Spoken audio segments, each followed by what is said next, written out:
உள்ளும் புறமும் உள்ளும் புறமும் எது உள்ளு எது புறம்?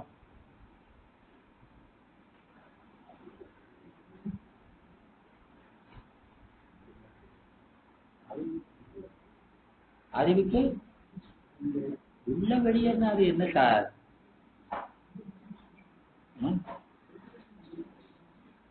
உள்ளும் புறமும்ங்கிறது என்னதுமா? என்னமா இந்த உள் என்பது நுண்ணிய தன்மையை குறிக்கக்கூடியது. உள்ளுங்கிறது என்னது? அதிநுட்பம், அதை குறிக்கிறது. விளங்குதா? புறம் என்பது என்னது? அதி வியாபகம். விளங்குதா? எனவே ஏன்னா உள்ளு புறங்கிறதுக்கு கண்ட பொருளுக்கு தான் உள்ள புறம்னு சொல்லலாம். இது என்ன பொருள்? எல்லாம் நிறைந்த பொருட்கள், பாசம் பதி எல்லாம் எல்லா பக்கம்.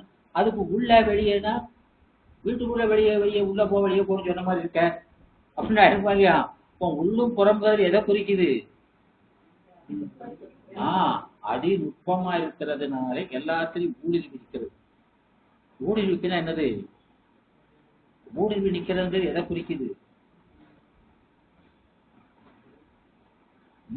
இதான் ஔபசியில் அடிக்கும்ங்கிறது. அந்த அறிவுக்குள்ளையும் நுழைஞ்சு, அறிவுக்குள்ளையும் நாம அறிவு தானே, அந்த அறிவுக்குள்ளேயே இருக்கிறவன் யாரு? அதுதான். விளங்குதா? அப்போ அந்த அறிவுக்கு உள்ளேன்னா அந்த அறிவுக்கு ஆதாரமாய் அர்த்தம்.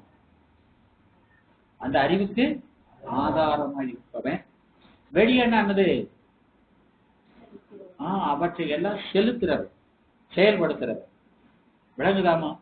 அப்போ அந்த எல்லா உயிர்களுக்கும் அந்த பொருள்களினுடைய ஆற்றலாயும் அதன் தொழிலாயும் இருப்பவர். விளங்குதா? சட சித்துக்கள்லாம் எல்லாத்துக்கும் உரத்து தரிப்பன்னு சொல்ற மாதிரியா, அப்படி எல்லா பொருளுக்குள்ளேயும் உள்ளும் பொருளும் இருக்கிறது. அது குணம் விளங்கி செய்து அது தொழிலும் விளங்கு.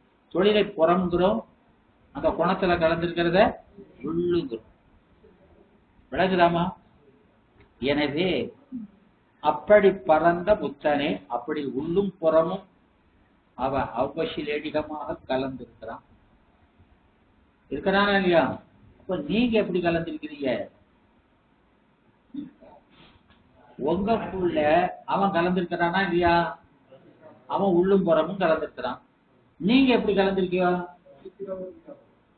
நீங்க கலந்திருக்கிறா கடந்திருக்கிறா? என்னமா? அடுத்த வருவில கலக்க முடியாதா? யார் அடுத்தவரு? சிவபெருமான அடுத்தவரு. அவர் ஒருத்தருக்கு தான் கலக்க முடியும். அடுத்தவர்னா அவர் இவரை சிவரு கேட்கல, சிவபெருமான தானே கேட்கிறோம். சிவபெருமான ஒருத்தருக்கு தான் நமக்கு கலக்கிறதுக்கு உரிமையே இருக்குது. விளங்குதா? மற்ற யாருக்கும் நமக்கு கலக்கிறதுக்கு உரிமை இல்லை, அவனுக்கு தான் அந்த உரிமை இருக்கு. அப்ப அதான் நீங்க எப்படி கலந்துருக்கியோன்னு கேட்டேன்.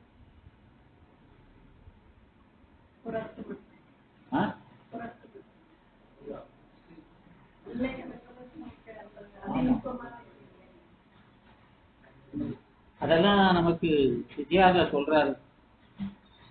சித்தியாரு 4வது நூற்பா 2வது அதிகரணம். நாம எப்படி கலத்திருக்கிறோம் அப்படின்னா, நம்முடைய கலப்பு புறக்கலப்பு தான். புறம்ங்கிறது பொது கலப்பு, எல்லாத்திலையும் பொது வகையா கலந்துருக்கிறோம். ஆனா எந்த பொருளை அனுபவிக்கிறோமோ அந்த பொருள்ல மட்டும் அகக்கலப்பு, அதான் அழுந்துதல். விளக்குதாமா? நமக்கு அதனால அதான் வசித்து வருங்க. வசித்துன்னா எந்த பொருளை கலக்கிறோமோ அந்த பொருளுக்கு வசிப்புண்டுன்னா அடங்கின்னு அர்த்தம். வசியம்னு சொன்னா என்ன அர்த்தம்? இவர் வசியம் செய்யறாரு என்ன அர்த்தமா? அந்த இவன் அவனை தன்னுடைய சக்திக்குள்ள வைக்கிறது, அடக்கி வைக்கிறது.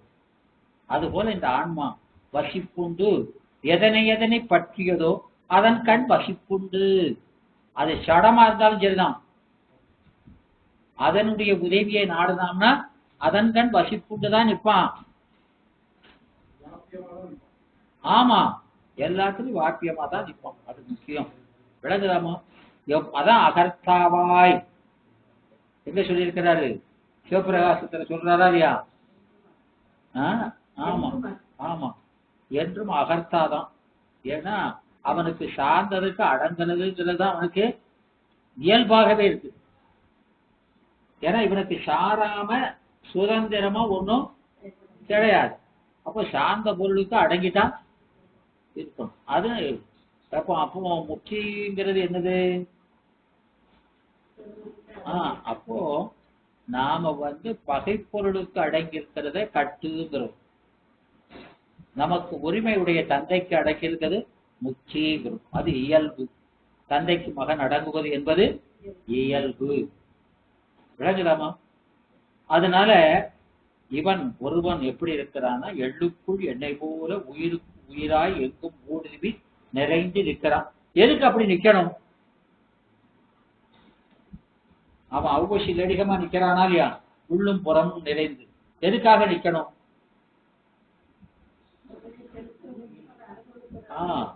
எதுக்காக நிக்கணும்னா, அப்படி நின்றால் மட்டும்தான் அதை ஐந்தொழில் படுத்த முடியும். அப்படி நில்லாத பொருளை அவன் என்ன செய்ய முடியாது? சங்கல்பத்தினால செயல்படுத்த முடியாது. விளங்குதாமா? அதனால இப்படி எல்லா பொருளோடும் அப்படி கலந்து நின்றால் மட்டும்தான் என்ன செய்ய முடியும்? சங்கல்பத்தினால அதை ஆட்டுவிக்க முடியும். அதனால இதெல்லாம் இந்த ஏகன் அநேகன் இருள்கண்மம் ஆகிய இரண்டு இவையாறு ஆதியில் அப்படிங்கிற அந்த தலைப்பிலேயே ஒரு நூலே இருக்கு. படிச்சிருக்கிறார்? ஒரு நூல், அது தலைப்பே இதுதான். உங்க திருநெல்வேலி தான் போட்டிருக்காங்க.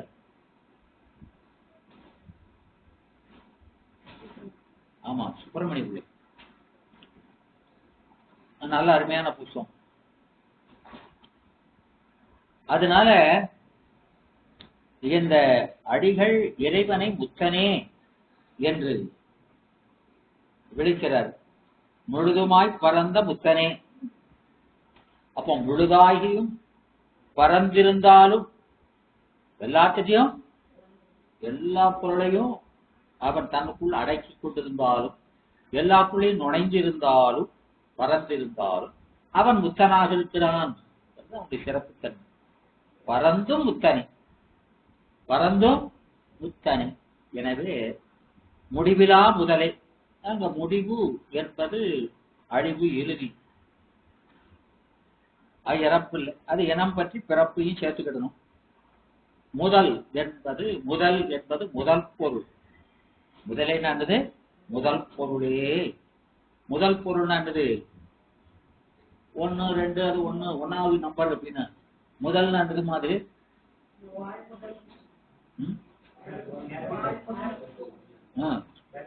என்னையா?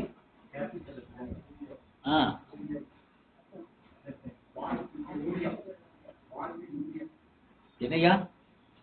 வாழ் முதலேங்கிறாரா இல்லையா? அறிவாதாரம், அறிவாதாரம், அதுதான் முதல்.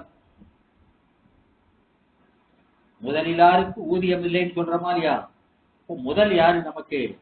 பெருமாள். எதுக்கு? நமக்கு அறிவு, அறிவுக்கு ஆதாரம் அவன் தான். அவன் இல்லாம நமக்கு அறிவு சடம். அவன் இல்லாட்டா நாம என்னது? சடம் தான்.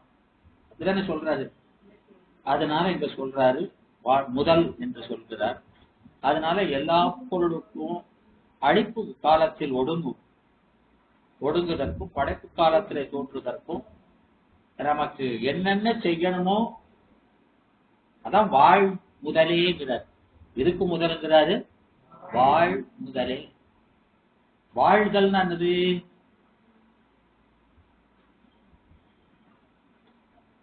வாழ்தல் நீங்க வாழ்றீங்களா இல்லையா? அப்படின்னா என்னது? என்ன வாழ்தல்னா உயர்தல், வளர்தல். தாழ்தல்ங்கிறது நிலையிலிருந்து இறங்குறது, நிலையிலிருந்து படிப்படியா மேல போறோம். அது கொடி ஏத்துறதுல சொல்ற மாதிரியா? இப்போ வினாவென்பா முதப்பாட்டு என்ன சொல்லுது? நீடும் ஒளி. ஏன்னா அறிவுக்கு இலக்கணம் அது. அறிவு வளர்ந்துகிட்டு தான் இருக்கும், அளவு வளர்ந்துகிட்டு தான் இருக்கும். அப்ப தேய்மதியன்னு சொல்லியிருக்க.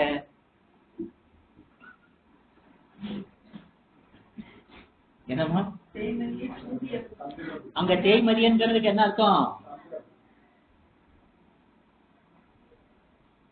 சொல்லுங்க சார்.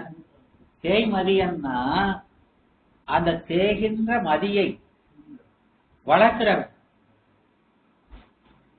விளங்குதாமா? அப்ப எதை தேய்க்கிறான்? அந்த அதுல அந்த மதியில அந்த இருளை தேய்த்து ஒளியை பெருக்குகிறார். விளங்குதாமா? சென்று சென்று அணுவாய் தேய்ந்து தேய்ந்து என்ன தேய்ஞ்சது? அழுக்கு தேய்ஞ்சது. அதான் தேய்க்குது, நம்மளை தேய்க்கிறது. விளங்க கொன்றது அவ்வினையை கொன்ற குணமது என்று ஓரார். சித்தியார சொல்றாங்க, அவன் கொல்றான் சங்காரம் செய்யறான்னா எதை கொல்றான்? நம்முடைய பகையை கொள்கிறான், குற்றத்தை கொள்பவன். அதனால அவன் தான் உறவுங்கிறான். எவன் நம்முடைய குற்றத்தை கொள்கிறானோ அவன் தான் உறவு. அப்போ ஆணவத்தை பகைஞ்சியான்னு சொல்றோம், அது நம் குணத்தை கொள்கிறது. அதனால பகை. அதனால இங்கே பிறப்பும் இறப்பும் இல்லாத முதற் பொருளாய் இருக்கிறான். பிறப்பு இறப்புகளை நமக்கு கொடுப்பவனாய் இருக்கிறான். ஆதியும் அந்தமும் எல்லா அருப்பொருள் ஜோதி. ஏன் ஆதியும் அந்தையும் இல்ல அவனுக்கு? அவன் அருப்பெரும் ஜோதியா இருப்பதனால காரணத்தை சொல்றார். கூடவே சொல்றார், கேட்கப்படாதுன்னு. ஏன் கேட்கப்படாது? விளங்குறாங்க. அவன் பெருஞ்சோதியா இருக்கான், அனாதி. அதனால அவனுக்கு என்ன இல்ல இல்லையா? நாம அமாவாசை மாதிரி இருக்கோம். அதனால நமக்கு என்ன வேண்டியிருக்கு? பிறப்பு வேண்டியிருக்கு. விளங்குதா? காரண காரியத்தோடு தானே சொல்றாரு. அதனால ஆதியும் அந்தமும் எல்லாரும் பெரும் சொல்றோம். ஆதி அந்தமாயினாய் அளவாயில் அண்ணலே அப்படின்னு பாடுதாமா இல்லையா? இப்பதானே ஆதி அந்த இல்லைன்னு சொன்னது, இப்ப ஆதி அந்த ஆயினா இருக்கு. ஒரு நிமிஷத்துக்குள்ள மாறிட்டேன்னா அவன் நமக்கு ஆதி அந்தத்தையும் கொடுப்பவனா இருக்கிறான். அதான் இங்க சொல்றாரு. விளங்குதா? அப்போ அந்த ஆதி அந்தத்தை நமக்கு கொடுக்கிறவன் அந்த குற்றம் இல்லாதவனா இருக்கணும். விளங்குதா? அதனால அதை சொல்றாரு. அதனால அவன் முடிவிலா முதலா இருக்கிறதுனால நமக்கு ஆதி அந்தத்தை கொடுக்கிறான். தென்பெரும் துறையாய் அடிகள் அந்த திருப்பெருந்துறைக்கு அவரை அத நமக்கு சதகத்துல சொல்றாரு. வாதவூரடியர் புராணத்துல நிறைய பாட்டு சொல்றாரு. சதகத்துல ஆனந்த அதீதம், ஆனந்த அதீதம் இல்லாமா அப்படி ஒரு இருக்குது. அது முத பாட்டு என்னது? யார் சொல்றா? நீங்க அம்மாவா? அம்மா நல்ல ஞாபகமா சொல்றீங்க. உங்களுக்கு எல்லாம் தலைப்பாடம் என்னமா? தலைகள் பாடம் ஆயிடுது. நமக்கு திருவாசகம் மண்டையில நிக்க மாட்டேங்குது.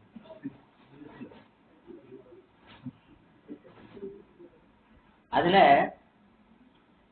ஆனந்த அதீதம், ஆனந்தத்தை உச்சியில நிக்கிறார்னா எதை நினைச்சு உச்சிக்கு வந்தாராம்? அப்ப நாம இந்த 11ஆம் நூற்பாவில படிக்கிறோம் அவனுடைய உபகாரத்தை. என்ன உபகாரம்? அது சொல்றாரு. என்ன சொல்றாரு? மாறிலாத மாக்கருணை வெள்ளமே. வெள்ளம் யாரு? பெருமானுடைய கருணை வெள்ளம். அது தண்ணி வெள்ளம் இல்ல. வெள்ளம் நீர் வெள்ளம் தானே பார்த்திருக்கோம். இது என்ன வெள்ளமா? கருணையின் வெள்ளம். அப்ப வெள்ளம்னா என்னது?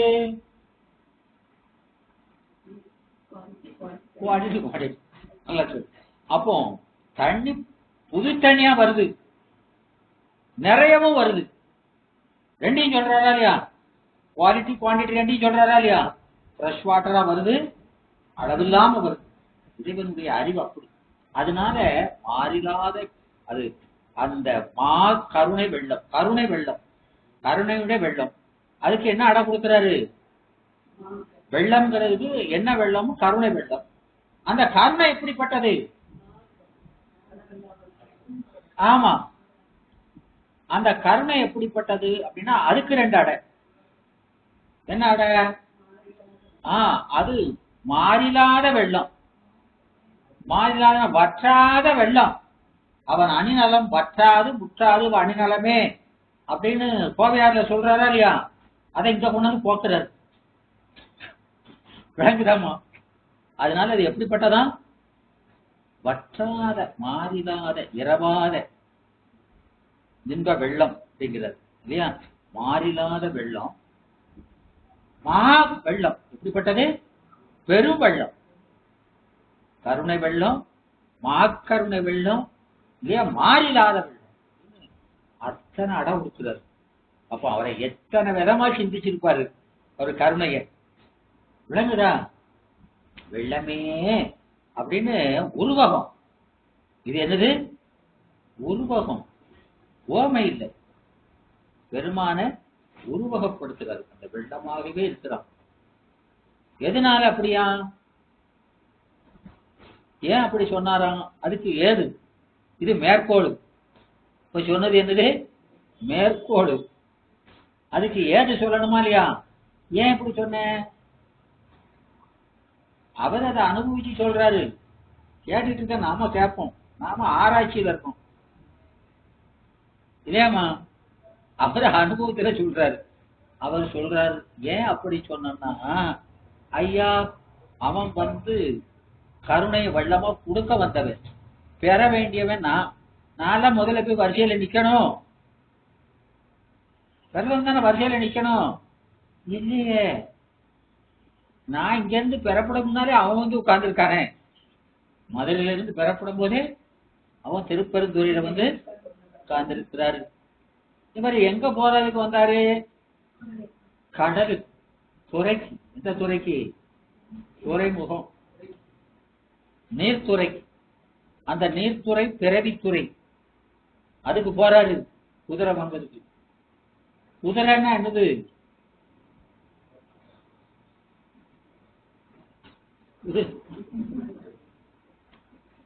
நீங்க தேரோட்டத்துல குதிரை வருதா இல்லையா? அந்த குதிரை என்னது? ரெண்டு குதிரை வச்சிருக்கானா இல்லையா? தேர் என்னது? என்னதுதான்? அது வேற. அது முழுத்தேர். அது மட்டும்தான் முழுத்தேர். வேற எங்கேயுமே முழுத்தேர். திருவாரூர் தேர் கூட முழுத்தேர். அது ஆழி தேர் தான்.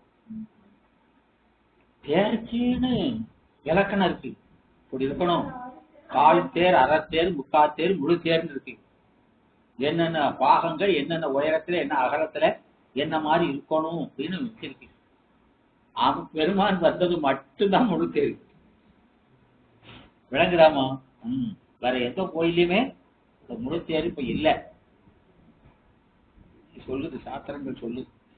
எனவே அந்த தேர் என்பது பிராட் ஸ்வரூபம்.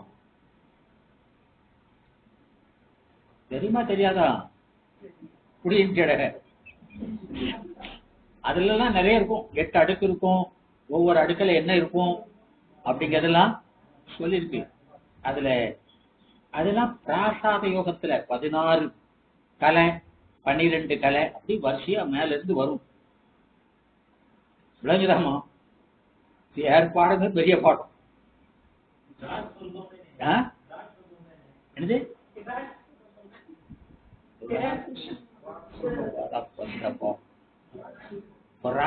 அப்படின்னா அது இந்த 224 புவனங்களுக்கும் அதிபதியா சொல்லப்படுறவன். விராட் ரூடன். அவன் 224 புவனங்களுக்குன்னு அவன் ஆயுள் எப்படி இருக்கும் பாருங்க. இப்ப விஷ்ணு அப்படின்னா அவர் இந்த 24 தத்துவங்களுக்கு 23 தத்துவத்தில் இருக்கிறார் இல்லையா? அப்போ இவருக்கு கீழே அவர் தானே நியமிக்கிறார் பிரம்மாவையும், அதனால அதையும் சேர்த்து சொல்றோம். அப்ப அவருடைய ஆயுள் பிரம்மாவை காட்டிலும் 1000 மடங்குங்கிறோம் இல்லையாமா? இப்ப இவன் ஆயுள் எவ்வளவு இருக்கும்? இவ்வளவுன்னு சொல்ல முடியாத ஆயுள். அதுல வருதாரியா அவர் அங்க வந்து, அதாவது ஒரு நல்ல இடத்தை பார்த்தா நமக்கு என்ன தோணும்? ஒரு நல்ல இடத்தை பார்க்கிறோம், ஜில்லு ஜில்லுன்னு நல்லா இருக்குது, ஆத்தங்கரையும் அதுவும் நிலவுமா அப்படி. அப்ப இடத்த பார்த்தா நான் படுக்கலாம் பொறுக்க அப்படின்னு நடக்கும். அவர் இங்க பூசைக்கலாம் பொறுக்க நினைக்கிறார். அவருக்கும் நமக்கும் உள்ள வித்தியாசம், ஆஹா எவ்வளவு ரம்யமா இருக்கு, இங்க இருந்து பூசிக்கலாமே. அப்படி பூசிக்கிறாரு. அது அந்த கதையில அதெல்லாம் வருது. நீங்க பாவநாசம் தலபுராணம் படிக்க, அதுல அவர் பூசனை பண்ணின உடனே அந்த விராட்புருடன் அங்க பூசனை பண்ண பெருமான் தரிசனம் கொடுக்கிறாரு. தரிசனம் பார்த்த உடனே என்ன வேணும் அப்படின்னு கேட்கிறாரு. என்ன வேணும்? உங்க திருவடிதான் வேணும். ஓம் ஆயுள் என்ன அப்படிங்கிறாரு. உனக்கு அரை நாள் கூட ஆகல, நீ அந்த பதவிக்கு வந்து அரை நாள் கூட ஆகல, அதுக்குள்ள எனக்கு வேண்டாங்க, உன் ஆயுள் என்னன்னு தெரியுமா அப்படி. எவ்வளவு தவ செஞ்சு அதை பெற்று தெரியாம செஞ்சுட்டேன் சாமிங்க, தெரியாம செஞ்சுட்டேன், எனக்கு அது வேண்டாம், இந்த பதவிலாம் வேண்டாம், திருவடியை கூட்டு இது முடியட்டும். அதுக்கப்புறம் அவர் அப்படி சொன்னா என்ன செய்யறது? ஏமாற்றம் தானே பிள்ளைக்கு. பிள்ளைக்கு ஏமாற்றமா இருக்குங்களாமா. அப்பா வந்து இப்படி சொல்லிட்டாரு, அவர் சொல்றதை மீற முடியாது, சரி அப்படின்னு பழையபடி பூசை பண்ணுதார். அது ஏன் கேட்கீங்க? இந்த காரண ஆகமும் ஒண்ணு இருக்கு. காரண ஆகமும் காமிகம்னு இருக்காரியா, இந்த ரெண்டு தான் நிறைய எங்க பயின்று வருது. இந்த காமிகத்துலதான் பூசையை பத்தி நிறைய சொல்றாங்க. காமிகம் அதுல ஒருத்த நாம பூசை செஞ்சோம்னா நாம சரியா செஞ்சோமா செய்யலையான்னு எப்படி பார்க்கறது? பூஜை செய்யறோம், என்ன பார்க்கறது? நாமெல்லாம் செஞ்சதா அதை நிறைய சொல்லிட்டாரு. நாமெல்லாம் சிறு பிள்ளைகள் மண்ணள்ளி வச்சு சோறு பொங்கின மாதிரி தான் நம்ம பாக்குற பூஜைன்னு, அப்படித்தானே சொல்லியிருக்கிறாரு. சின்ன பிள்ளைய பார்த்துருக்கீங்களாமா? மண்ணள்ளி இதான் சோறு, ஒரு கீரையை போய் இதான் கறி, அதை தான் நாம செஞ்சுட்டு இருக்கோம் பூஜையில. ஒரே விளையாட்டு தான், பூசெல்லாம் ஒழுங்கா இல்லை. அப்ப சொல்றாரு, அந்த பூசை ஒழுங்கா இருந்தா, அந்த பூசை ஒழுங்கா செஞ்சாங்கன்னா அதை விட்டு அடுத்த செயலுக்கு போக மாட்டாங்க. அப்படி போகலன்னா ஒழுங்கா செஞ்சாங்கிறார். அப்படி சொல்லியிருக்கல. பூசையை செஞ்சுட்டா அதுல வந்த அந்த இன்பத்தை பார்த்து ஒடுக்க மாட்டாங்கிறார். ஒடுக்க வேண்டியது மலம், இங்க அந்த மூர்த்தியாகிய சிவம் அல்ல. விளங்குறாமா? நீ ஒடுக்கிறிய, அதான் சொல்றாரு. எவ்வளவு அழகா சொல்லியிருக்காரு பாத்தீங்களா? அதான். அப்போ அப்படி ஒடுக்க வேண்டிய எது ஒடுங்கணும்? நம்முடைய மலங்கள் எல்லாம் ஒடுங்குவதற்கு தானே பூசிக்கிறோம். இதை கொண்டு ஒடுக்கிட்டேன் அப்படி சொல்லுது. நல்லா சொல்றாங்களல்லம்மா. அதே ஆமாம்மா, அத சொல்லும் போது தார்த்த போச்சு குத்துனது மாதிரி தான் இருக்கு. என்ன செய்யறோம்?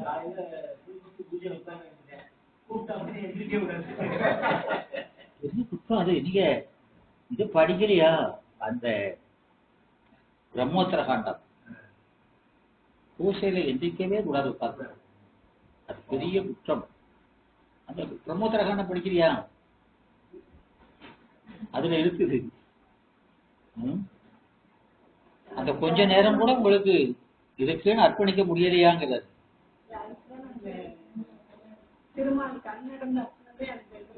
ஆமா, அதுக்குதான் உன்னை குறைய வைக்கிறதே அதுக்குத்தான், செய்யக்கூடாதுன்றதுதான். அதனால இங்க அந்த பெருமான் அங்க வந்து அவர் தரிசனம் கொடுத்து கேட்டாரு, கொடுக்கல, பழையபடி பூசிக்கிறாரு. ஏன்னா அது பூசிக்கிறதுல ஒரு அளவில்லாத ஆனந்தம். பழையபடி வர என்ன அப்படின்னு வந்து வர்றாரு. என்ன சாமி நீங்க முச்சி கொடுக்க மாட்டேன்ட்டியோ, இப்போ நான் ஒண்ணு கேட்கறேன், அதை கொடுங்க, என்ன வேணும்? நீங்க இந்த லிங்கத்துல நீங்க இருக்கணும், நீங்களே லிங்கமா இங்க எழுந்தருளும் அப்படி. இப்போ இதுல உங்களை பாக்குறேன், நீங்களே வாங்கலேன். சரி, உள்ள ஆசைப்பட்டு கேட்கானேன்னு சரி. அப்போ எந்த லிங்கத்துல பூசிச்சவருக்கு இப்படி இருந்ததுன்னா அவரை பூசிச்சா எப்படி இருக்கும்? பல மடங்கு ஆனந்தம் இருக்குமா இல்லையா? அதனால அன்னைக்கு பூரா மீள மீள பூசிக்கிட்டே கிடக்காது, விடிய விடிய விடாம பூச. அன்னைக்கு சிவராத்திரி முழுதும் பூசா முச்சி கொடுக்கணும் இருக்கு. விடிஞ்சாச்சு முத்தி போயிட்டாரு. ஏன் நீ சரியான அழுப்பாங்கிறாரு பெருமாள். விளக்குதா? அதனால அவர் கொடுக்க மாட்டாருனாலும் அது வைராக்கியம், அவருக்கு கொடுக்கத்தான் தீரணும், அப்படி செய்யறாரு. அப்போ அந்த ஒரு நாள் அந்த சிவராத்திரி அன்னைக்கு முழுதுமாக அர்ப்பணிப்பது ஒரு வருடம் முழுவதும் அவனுக்கு அர்ப்பணிப்பது போல. விளங்குதாமா? அதனால அந்த 6 கால பூசையும் அங்க செய்த மாதிரி அங்க ஆயிருக்கு. அதனால இங்க சொல்றாரு, இந்த அந்த சிவபுரத்து அரசே அன்பினார். இங்க அன்பு என்பது, அன்புன்னா என்னது?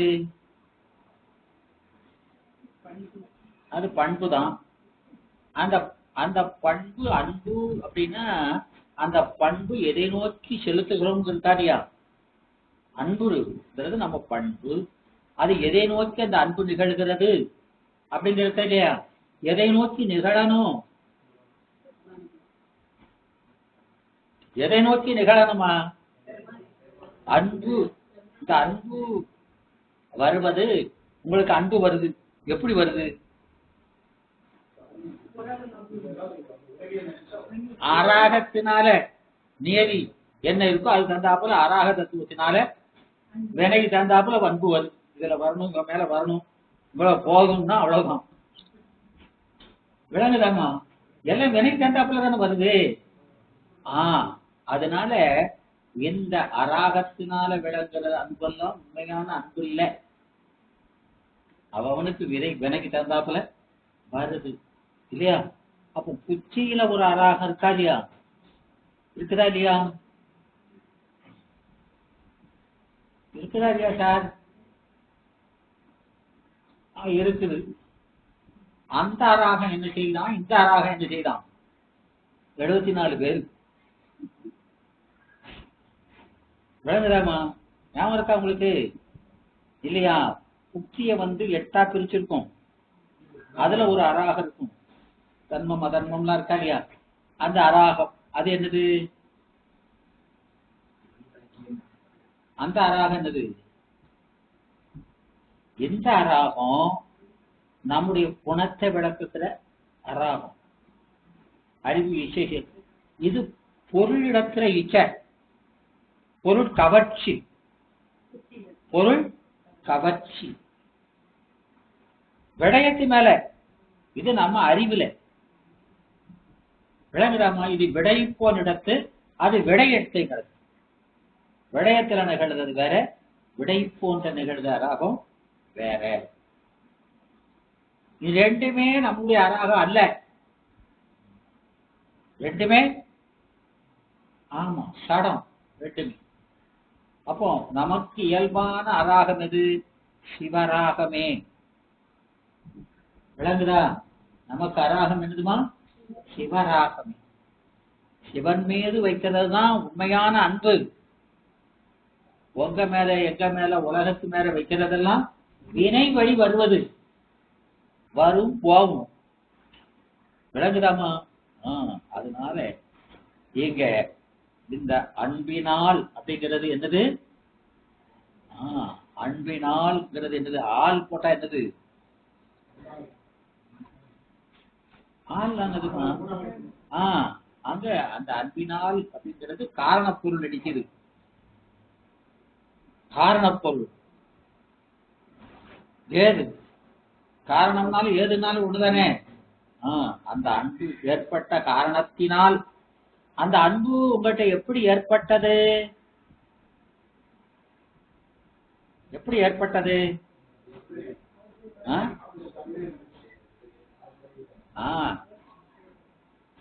எதனால ஏற்பட்டது அப்படின்னா, உங்களுக்கு மலம் நீங்கியதுனால அந்த மலத்தை நீக்கி காட்டியும் கண்டு வருகிறானே, அந்த உபகாரத்தை உணர்ந்ததுனால, அந்த உபகாரத்தை நாம இவ்வளவு நாள் உணராம இப்போ அவன் உணர்த்தினான், நாம உணர்கிறோம்.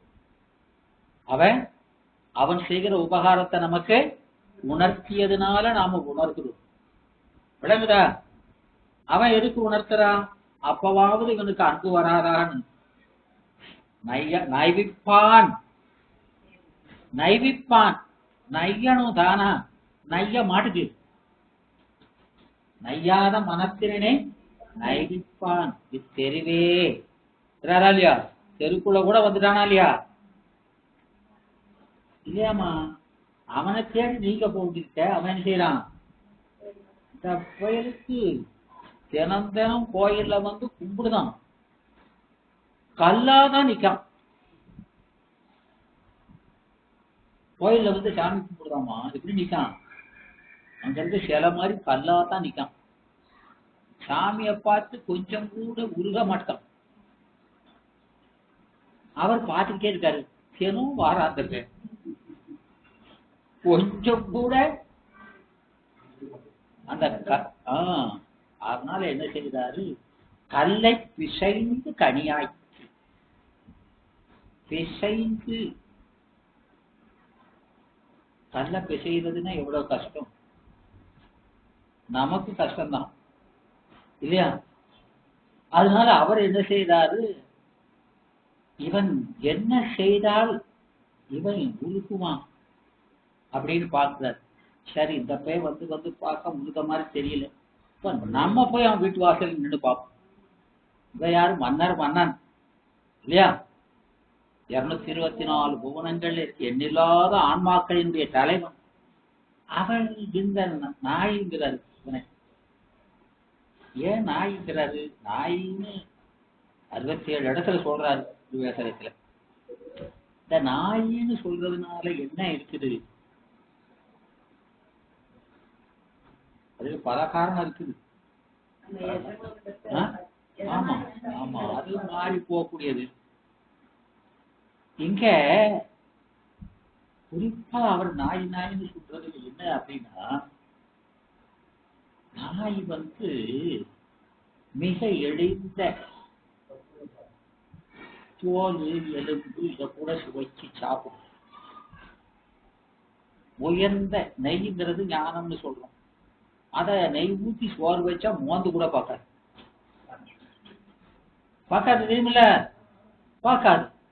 அதனால அந்த ஞானமயமான பெருமான் அதுதான் நமக்கு உணவு. அது மேல மோந்து கூட பார்க்காது. இந்த இழிவான உலகத்துல இப்படி இச்சை வைக்கிறேங்கிறதுனால நாய்க்கிறது. நல்லாத்தானே சொல்லியிருக்கிறாரு. விலகுதாமா? அதனால இந்த பெருமான் என்ன செய்கிறாரு? அப்பேற்பட்ட பெருமான் நம்ம வாசல்ல வந்து நின்னா அப்பமாவது ஐயோ இவர் வந்துட்டார அப்படின்னு நினைச்சாலும் உருக மாட்டானா? அதனாலதான் வர்றாரு. விளங்குதாமா? இந்த திருவிழாங்கிறதே விசேஷமான அருளல் தானே இல்லையாமா? அந்த ஸ்தலமூர்த்தியா வளரான் அப்படின்னா என்ன அர்த்தம்? ஆமா, அதனால விசேஷம் நம்மை நோக்கி வருவது. அதுல இந்த ரிஷப வாகனத்தை ரொம்ப சொல்றமே, கண்டிப்பா 5 மைல் சுற்றளவுல இருக்கிறவங்க எல்லாம் அந்த ரிஷபவாகனத்துல வந்தா கண்டிப்பா பார்க்கணும் அப்படின்னு. அந்த ரிஷபம்ங்கிறது எது?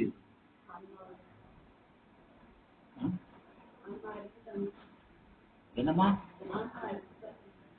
ஆமா, அந்த ரிஷபம்ங்கிறது எதை குறிக்குதுன்னா குருநாதர். விளங்குதாமா?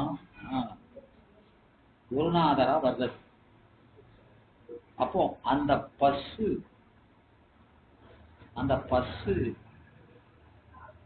அதுல ஆரோகணித்து வர்றான் யார்? பெருமா. அந்த பசு சுத்த பசு, பசி ஏறும் எங்கள் பரமன் சொல்ற மாதிரியா. எனவே சகல இருக்கவன் எப்படி வருவான்? அப்போ இந்த நம்மை போல ஒரு ஆன்மாவை அதிர்ச்சித்து நம்ம வர்றது. விளக்குதாமா?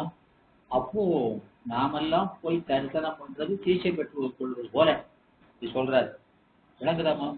அதனால ரிஷபவாகனம் தரிசனம் ரொம்ப முக்கியம்னு சொல்றோம்.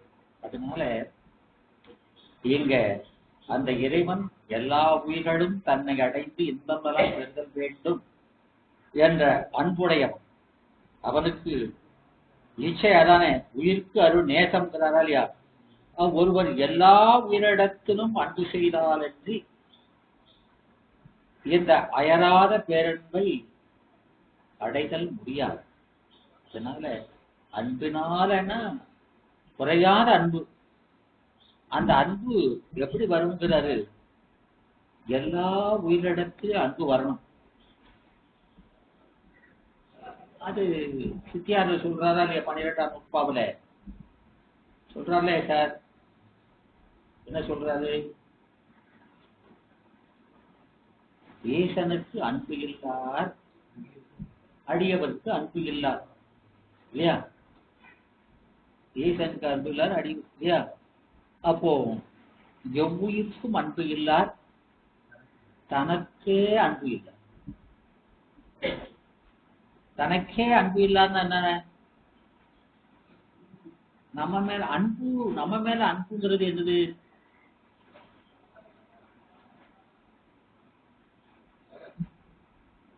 விருப்பம். எண்ணிலாரும் எனக்கு இனியான் இல்லை. நீங்க யார ரொம்ப நேசிக்கிறேன்னா யார நேசிக்கிறீங்க? நம்மளைத்தான் நேசிக்கிறோம். விளக்குதாமா? அப்போ நான் நேசிக்கிறது எண்ணிலாரும் எனக்கு இனியான் இல்லை அப்படின்னு சொல்றாரு. அதுக்கப்புறம் சொல்ற இது முதல் நிலை. அப்புறம் எண்ணிலும் இனியான் ஒருவன் குழந்தை அப்படின்னு சொல்றாரு. அது அடுத்த நிலை. விளங்குதா? அதனால இது திருக்குறளையும் சொல்றாரு. எதுவரைக்கும் பிறப்புங்கிறாரு? எல்லா உயிரிடத்திலும் அன்பு வர்ற வரைக்கும் பிறப்பு இல்லையா? அதனால இந்த என்போடு நாம குணந்திருக்கிறதுக்கு என்ன காரணம்? அன்போடு குணர்ந்த வழக்கன்கிறார் இல்லையா? அப்போ எல்லா உயிரிடத்திலும் அன்போடு பொருந்துவதற்காக தான் என்போடு குணர்ந்திருக்கிறோம். உடல் எடுத்து எதுக்காகயா? உங்களை நேசிச்சு, மனைவியை நேசிச்சு, பிள்ளைகளை நேசிச்சு, உறவுகளை நேசிச்சு, அப்படி எல்லாத்தையும் நேசிக்கணும். அப்ப எல்லாத்தையும் ஒண்ணு போல நேசிக்கணும்னா என்ன வரணும்? எல்லாத்திலையும் சிவத்தை பார்க்கணும். அப்போ எல்லாத்திலையும் ஒருவனை கண்டால்தான் ஒத்த அன்பு நிகழும். வேற யாரை பார்த்தாலும் அன்புல வித்தியாசம் வந்துடும். அப்போ அந்த ஒருவன் என்னும் ஒருவனை எல்லாத்துக்குள்ள அவன் இருக்கானா இல்லையா? அவனைத்தான் பார்க்கணும். அவனை பார்த்தா எல்லாத்துக்கும் அன்பு வரும். விளங்குதா? அவனை பார்த்தா எல்லாத்துக்கும். அதனால இந்த இப்படி எல்லா உயிரிடத்திலும் அன்பு செய்தால் என்று இந்த பெருமானுக்கு அன்பனாக முடியாது. பெருமானுக்கு அன்பனாகணும்னு என்ன செய்யணும்? எல்லா உயிரிடத்திலும் அன்பு செய்யணும். ஏன்ட்டு நீங்க கொஞ்சம் கருணை வெய்ங்கன்னா அதுக்கு நீங்க என்ன செய்யணும்? எல்லாத்துக்கும் சிவத்தை கண்டு நாம அன்பு செலுத்தினா அவர் நம்ம மேல ரொம்ப அன்பா இருப்பார் இல்லையா? அதனால அந்த இறைவன் நமக்கு செய்கின்ற அந்த அருள் விளக்கத்தினால் ஒருவர் தமக்கும் உயிருக்கும் உள்ள வேற்றுமை நின்று முற்றிலும் நீங்கி வியாபக அன்பு உடையவரார். அவர் அன்பு எங்க இருக்குது? எல்லாத்திலையும் சிவத்தை பார்த்து அப்படி. இதுதான் பூசையில அகத்துல முதல்ல கண்டு அவனை அன்பு செய்து அந்த பூசனைய அன்பு செய்தல். பூசனைங்கிறது என்ன சொல்றாரு? அகத்திலே கண்டு அன்பு செய்தல் தான் பூசைங்கிறார். புற பூசைனா புறத்திலே கண்டு அன்பு செய்தல். விளங்குதாமா? அப்போ அகத்துல கண்டு அன்பு செய்த பின்னாலதான் புறத்துல கண்டு அன்பு செய்த நிகழும். அப்ப எல்லா உயிரிடத்திலும் கண்டு அன்பு செய்தாச்சுன்னா பூசை முற்றுவிக்கிறோம்னு அர்த்தம். அப்படிங்கிறது விளங்குதா? அதனால இந்த வியாபகமான அன்பு வந்தாச்சுன்னா வியாபகமான அறிவு வந்தாச்சு. அன்பும் அறிவும் வேறல்ல. இப்போ நீங்க போற்றி பகருடைய எல்லாம் உமாபதி அன்பு மேவா விளங்கும் பிரளயாக அங்க அறிவுன்னு சொல்றதுதான் என்ன சொல்றாரு? விளங்குதாமா? அறிவை பார்க்க முடியாது. அப்ப எதை பார்க்கலாம்ங்கிறாரு? அப்போ இந்த இதைத்தான் பார்க்கறான். எதை பார்க்கறான்? அன்புதான் தெரியுது.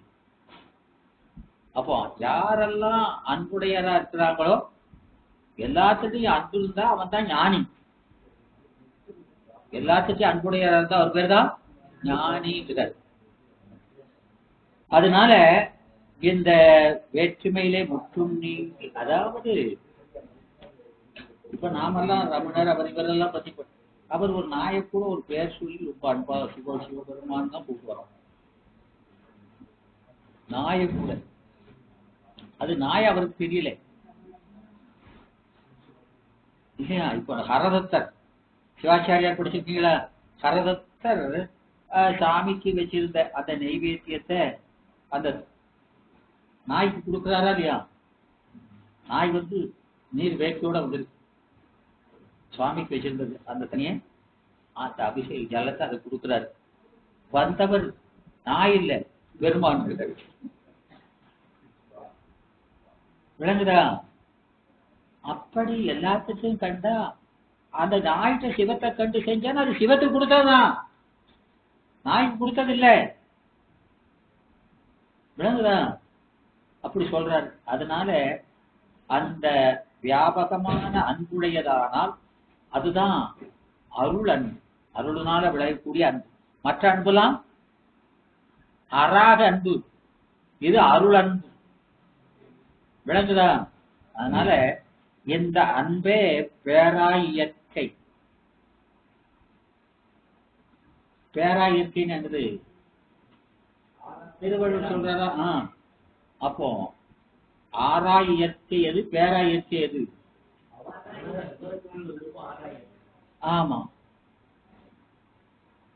அது உலகத்துக்கு இயற்கை ஆறாம். இறைவனுக்கு இயற்கை எது? பேராம். அதனால அந்த அத நமக்கு பண்டார சாத்திரத்துல சொல்றாரு. அந்த ஆறாத இன்பத்தை என்ன சொல்றாரு? அது இயல்பாம் இன்ப நிலைங்கிறார். அதுதான் நமக்கு இயல்பான இன்ப நிலைங்கிறார். அந்த ஆறாயிற்கை தான். அதனால இந்த பேராயிற்கை அந்த அதனால அந்த இன்பத்தை அடைவதற்கு எது எதுவா இருக்குது? எல்லா உயிரிடத்திலையும் அந்த சிவத்தை கண்டு அன்பு செலுத்துது. அது வந்தாச்சுன்னா முக்தி வந்துருது. விளங்குதா? அதனாலதான் இல்லை நின் கழற்கு அன்பு.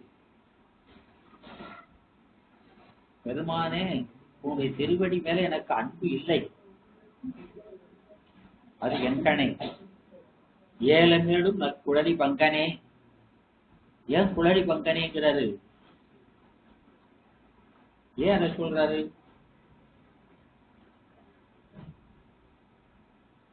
ஏன்னா அந்த அன்பை கொடுப்பவள் யாரு? அந்த அம்மை. அதனால குழலி பங்கனே கல்லை மணியணுக்கணியாக்கும் விச்சை கொண்டு என்னை நின் கடற்கு அன்பனாக்கினாய். அப்போ நமக்கு இந்த கல் போல இருந்தத கனிவித்து அன்பன் ஆக்கினாய். நானா எனக்கு அன்பு வரல, நீ ஆக்கினாய். அதனால எல்லையில் கருணை பெருமான்ல சொல்றார். எனவே அடியேன் கிடைத்தற்கரிய அந்த பேரின்பமானது அடியேன் யாவர்க்கும் கீழாம் இல்லையா? அடியேனுக்கு யாவர்க்கும் மேலாம் அளவிலா சீர்வையாம் அப்படின்னு சொல்றாரா இல்லையா திருவாசகத்துல? யாவர்க்கும் கீழாம் நாயே விளங்குதா? அவர் யாவர்க்கும் கடையவனே. நீத்தல் விண்ணப்பத்தில் சொல்றாரா கடையவனே. முதல்ல யார் இந்த கடையவனை சொல்றாரு? ஆன்மாவை சொல்றாரு. கடைசியில யார சொல்றாரு? பெருமானை சொல்றாரு. ஆமா, அங்க பெருமான கடையவம்னா என்ன அர்த்தம்? எப்படி சொல்லி முடிக்கிறாருமா? அமுது உண்ண கடையவனே. அமுது உண்ணது கடைசியில வருவான்னு அர்த்தமா? வசதியில கடைசியில வருவாங்க அப்படின்னா அங்க அமுதுண்ண கடையவனேன்னு என்ன அர்த்தம்?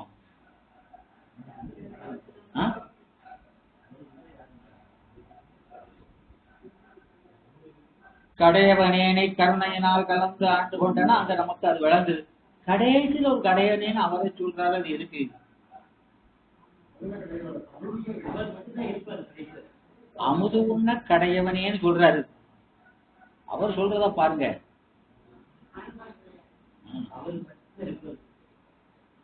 கடையவனேன்னு சொல்லுக்கு பொருள் சொல்லுங்க.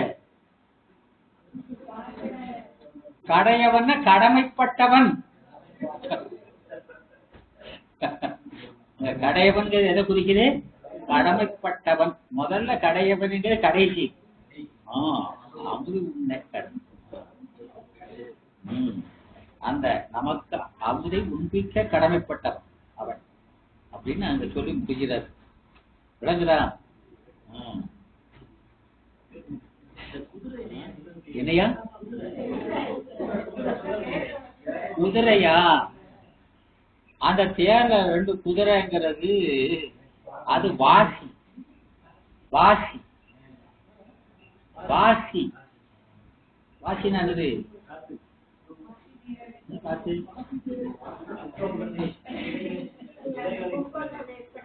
வாசி.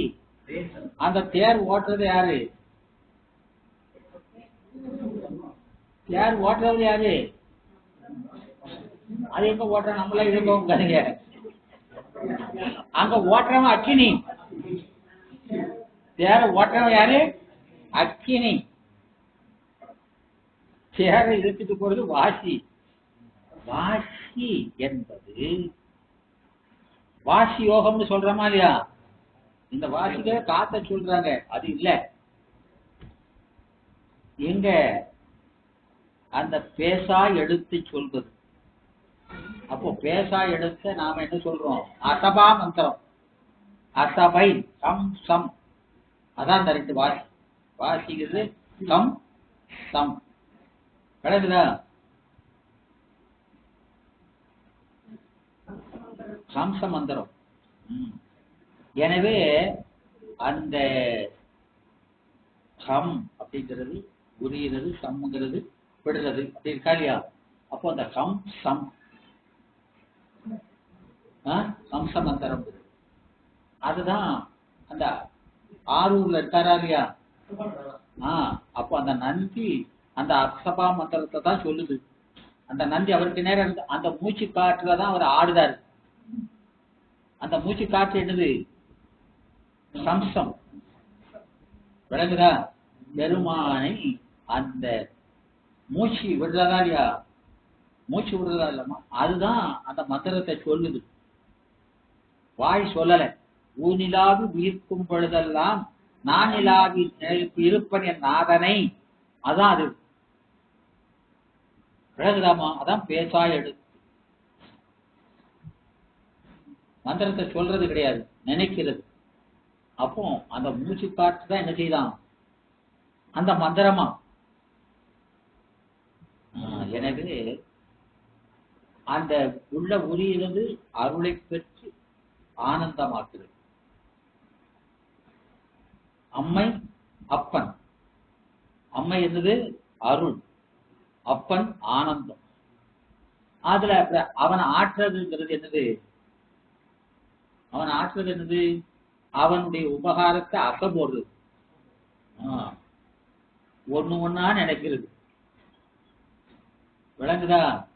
எனவே நாம் அந்த அசைவை 3 விதமா பார்த்தோமா இல்லையா? மேலும் கீழே ஆடுனா அது என்னது, இப்படி ஆடுனா என்னது, இப்படி ஆடுனா என்னது. தமிழ்ல அப்படியெல்லாம் அந்த அசைவை தனித்தனியா சொல்லியிருக்காங்க.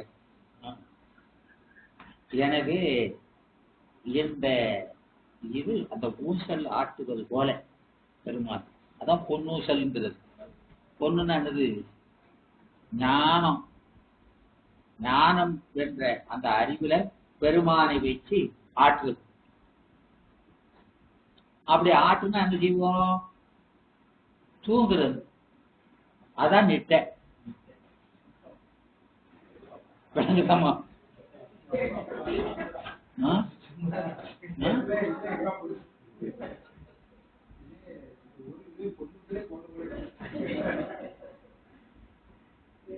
அதனால இந்த இதெல்லாம் நமக்கு அந்த பெருமான் கொடுத்ததாக அவர் தம்மை குறிப்பிடுகிறார். இதெல்லாம் அவர் எனக்கு கொடுத்தார்னு சொல்லி ஆவியோடு ஆக்கை. ஆவியோடு ஆக்கை. ஆக்கையோடு ஆவி இல்லை, ஆவியோடு ஆக்கை. அப்படின்னா என்ன அர்த்தம்? ஆக்கையோடு ஆவிங்கிறதுக்கு என்ன அர்த்தம்?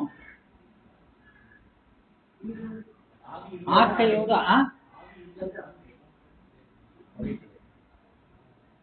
இல்ல, எது சொன்னாலும் நீங்க எதான் சொல்ல முடியும். என்னமா? ஏன்னா இப்ப நமக்கு ஆக்கை தான் முன்னால நிக்குது, அவங்களுக்கு ஆக்க பின்னால போயிடுது. எது இருக்கு முன்னால நிக்குது? ஆவிதான். ஆவினாலதான், உயிரினாலதான் வழிபாடு. ஞானக்கண்ணின் சிந்தை நாடிட்டோமா இல்லையா? அப்போ அந்த ஞானக்கண் நமக்கு அறிவானால் உடம்பு என்ன ஆயிரும்? ஆக்கை அருளாயிருமா இல்லையா? அதனால இது இந்த அறிவு பெருமானை கண்டு உருகும் பொழுது உடனே சேர்ந்து உருகுது. விளங்குதாமா? ஏன்னா உடல் சடம், அது உருகாது. ஆனா இது உருகுதுன்னா என்ன அர்த்தம்? இது ஊன சரீரம் இல்ல, ஞான சரீரம்னு அர்த்தம். விளங்குதாமா? அதனால கண்டு கண்டு என் உள்ளம் குளிர என் கண்ணும் குளிர்ந்தனவே. கண்ணு சடம், அதுக்கு அனுபவம் கிடையாது. ஆனா இது குளிருது. ஏன்? இது சாதாரண கண் இல்ல, ஊனக்கண் இல்ல, இது ஞான கண்ணு. அதனால அதுவும் கண்டு உணர்வின் நேர்பெற வரும் சிவபோகத்தை ஐம்பொறி அளவிலும் எடிவர அருளினை. ஐம்பொறிகளும் உன்னை கண்டு அனுபவித்தது. ஏன்? நீ கொடுத்திருக்க. விளங்குதா? ஏற்பு துளைதோறும் சொல்றாரா இல்லையா? எனவே இங்க ஆவியோடு ஆக்கை. ஆவிதான் உருகுத அனுபவிக்குது. ஆனா ஆக்கையும் அனுபவிக்குத. அறிவில்லாதது அனுபவிக்குமா? அனுபவிக்குமா? அனுபவிக்காது. ஆனா இங்க அதுவும் சேர்த்து அனுபவிக்கிறது. அப்போ இந்த யாக்கை நம்முடைய யாக்கை போல இல்லை. பொய்காட்டா மெய்யா. பொய்காட்டா மெய்யா. யாரு பொய்காட்டா மெய்யா இருமா? நம்மளா? யாரு? மெய்கண்டார் திருவெண்ணை வித்தகன். யாரு? திருவெண்ணை வித்தகன். அதனால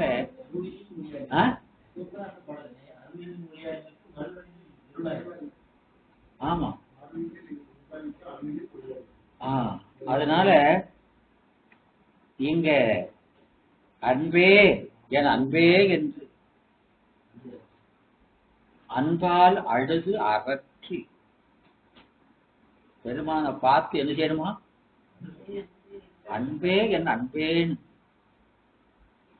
அன்பால் அழுது அரற்றி வாய் குளறின். முதல்ல அன்பேன்னு சொன்னா அதுக்கப்புறம் அதை கூட சொல்ல முடியாது. அழுது அரற்றி அன்பே அன்பாக. அப்போ அன்பு எது, அருள் எது?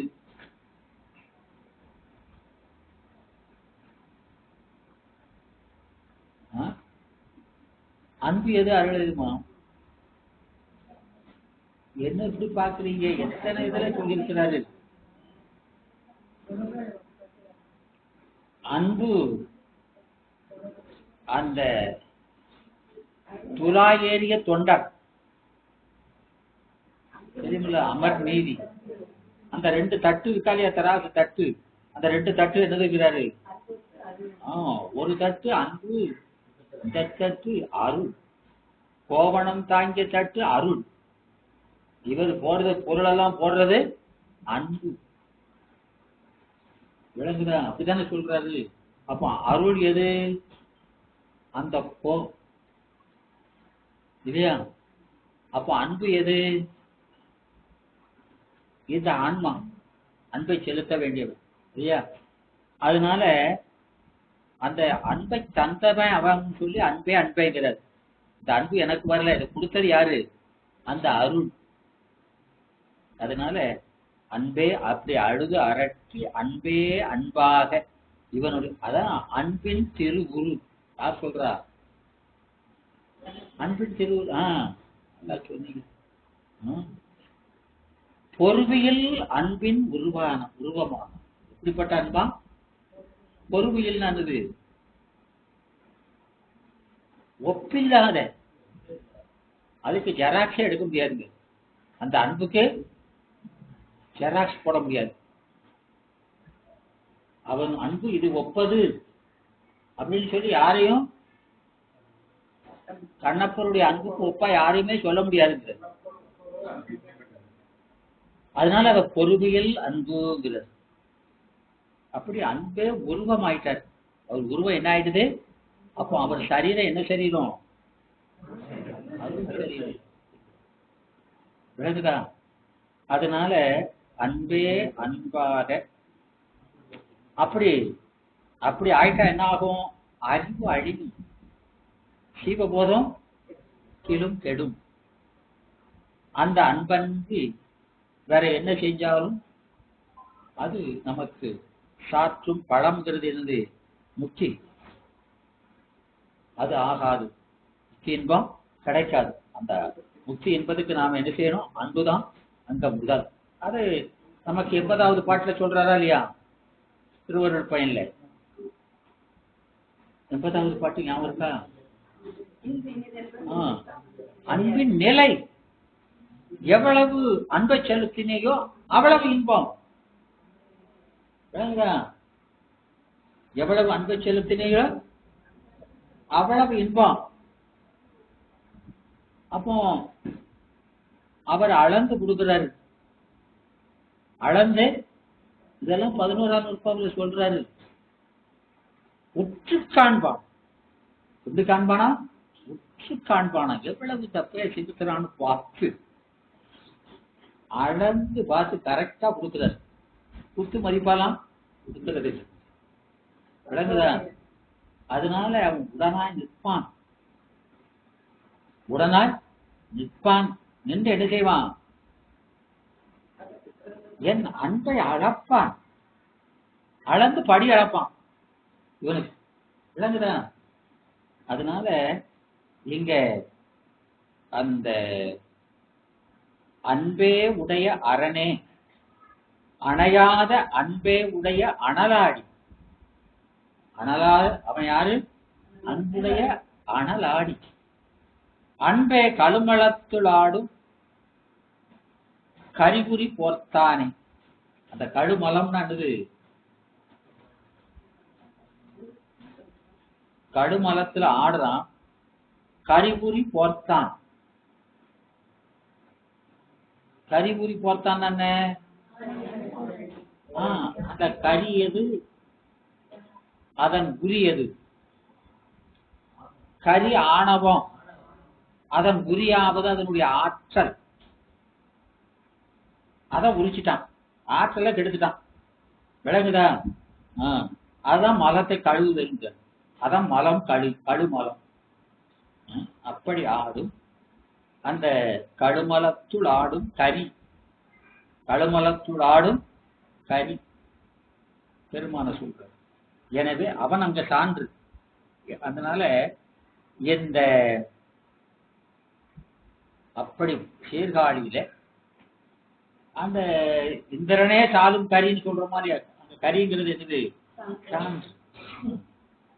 எனவே இவன் நமக்கு அந்த அன்பு அவனிடத்துல வருவதற்கு தடையா இருக்கக்கூடிய அந்த ஆணவத்தை ஆற்றலை உரிச்சிட்டான். அதனால நமக்கு அன்பை அவன் மேல வருது அப்படின்னு சொல்றாரு. எனவே அந்த அன்பு நமக்கு வரும் பொழுது கரியேன் நாயேன், என்னால தாங்க முடியலையாங்க. எத? அந்த அன்பு. கரியேன் நாயேன், தான் என்னை செய்தது தெரிய, என்னை இப்படி செஞ்சிட்டீங்க அப்படிங்கிறார். செத்தேன், செத்தேன். விளங்குதாமா? அப்போ என்னுடைய எது செத்துடுச்சு? நான் என்ற உணர்வே செத்துடுது. செத்தேன். அடியேருக்கு அருளியது அடியேன். எப்படி எனக்கு இதை கொடுத்தான்னு கண்டுபிடிக்க முடியலையே அப்படின்னு சொல்றாரு. பருகியும் ஆறி, நீ கொடுத்தத பருகுதல். பருகுதல் என்னது? பருகுதல் என்னது? நீங்க இப்ப செஞ்சதுதான் அப்படிங்கிற. நாம அன்னைக்கு ஒரு தடவை பார்த்தோம் திருக்குறள்ல, பருகு சாப்பிடுறதுக்கு எத்தனை விதமான சொல் வச்சிருக்கிறாங்க பார்த்தோமா இல்லையா? அதனால நாம பருகுதல் சாப்பிடுறதுக்கும் அதுதான், குடிக்கிறதுக்கு மட்டும் இல்லை, ஒன்னொன்னுக்கும் வித்தியாசமான பொருள் வச்சிருந்தாரா இல்லையா? அதனால இங்க பருகியும் ஆறேன் அப்படிங்கிறது என்னது? நிரம்பல. ஏன் குடிக்கிறாரு? அண்ணாந்து குடிக்கிறாரு. குடிச்சாலும் என்ன ஆக முடியுது? ஏன்? அது வெள்ளமா வந்துட்டு இருக்கு. சரி, இப்படி குடிச்செல்லாம் கட்டுப்படியாவது விழுங்கிடும். எப்படி மடக்கு மடக்குன்னு விழுங்கினா? ஏமா பருகுறது சுவைச்சு சாப்பிடுறதுமா? விழுங்குறதுங்கிறது அப்படி ருசிச்சு ருசிச்சு சாப்பிடுறது அவ்வளோத்தையும் சாப்பிட முடியாது, விழுங்கி பார்ப்போம் அப்படின்னு விழுங்குறாராம். அப்பவும் முடியல. பருகியும் ஆறேன் விழுங்கியும் கொல்லவில்லேன். அவ்வளவு இன்பம் வருது, என்னால தாங்க முடியலையா? விளங்குதாமா? எனவே செழும் தன்பால் கடல் திரை குறைவித்து உவாக்கடல் நல்லு நீர் உள்ளகம் ததும்ப, அந்த செழும் தன்பால் கடல் திரை குறைவித்து, அந்த செழுமையான குளிர்ந்த அந்த பால் கடல்ல அலையை ஓங்கச் செய்து, அலைய எப்போ? பௌர்ணமி. உவானது பௌர்ணமி. அந்த பௌர்ணமியில அலை ஜாஸ்தியா வருமாரியா? அப்படி ஓங்கச் செய்து நல்லு நீர் உள்ளகம் ததும்ப, நல்லுனானது நடு, வாக்கிறந்த அமுதம் மயிர்கால்தோறும் தேக்கிடச் செய்தனன். விளங்குதாமாம்? அந்த பௌர்ணமி அன்னைக்கு அந்த கடல் நடுவில் உள்ள நீரை போல எனது உள்ளத்தின் உள்ளிடம் நிரம்பச் செய்து, உள்ளத்துக்குள்ள அவன் நிரம்பி நிரம்பச் சொல்லி அளவையும் கடந்து பேரின்ப அமுதமானது அந்த உள்ளத்துல உடம்பு உள்ளத்துல நிறைஞ்சி உடம்புலையும் நிறைஞ்சிட்டான். முதலே சொல்லிட்டாரியா, உடம்புலையும் தேய்ச்சிடாம இல்லையா? ஆவியோடு ஆக்கைன்னு சொல்லிட்டாரா இல்லையா? அப்போ அந்த ஆக்கைக்குள்ளையும் வந்ததுனால அது என்ன செய்தான்? அந்த பேரின்பம் ஒவ்வொரு மயில் துளைக்குள்ள கூடலாம் உடம்புக்குள்ள நிறைஞ்சி உள்ள இருக்க இடம் இல்லாம வெளியும் வருதான். விளங்குதா? அதனால அந்த மயில் துளைதோறும் வந்து நிறைய செய்தனன். எதை நிறைய செய்தனன்? என் உடம்பின் புறத்தும் அகத்தும், என் உயிரின் அகத்தும் புறத்தும் இருக்கிறது போல உடல்லையும் உள்ளிருக்கு வெளியிருக்கு இன்பம்.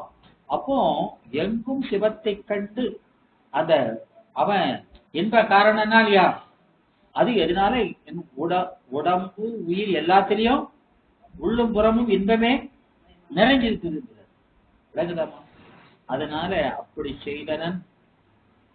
கொடியேன் ஊன்களை புறம்புதோர் புறம்பை தோறும், அதாவது கொடியனாகி எனது ஊன் மிகுந்த சிறிய உடம்புதோறும்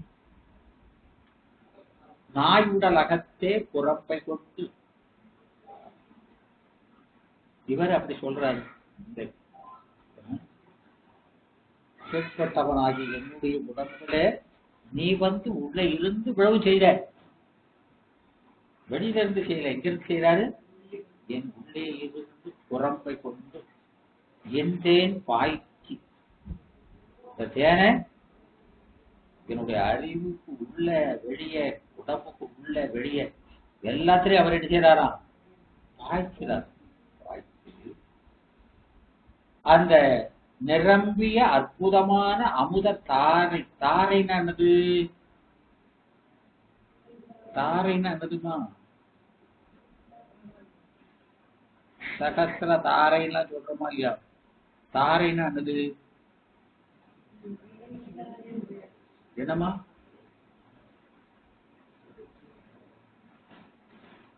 தாரை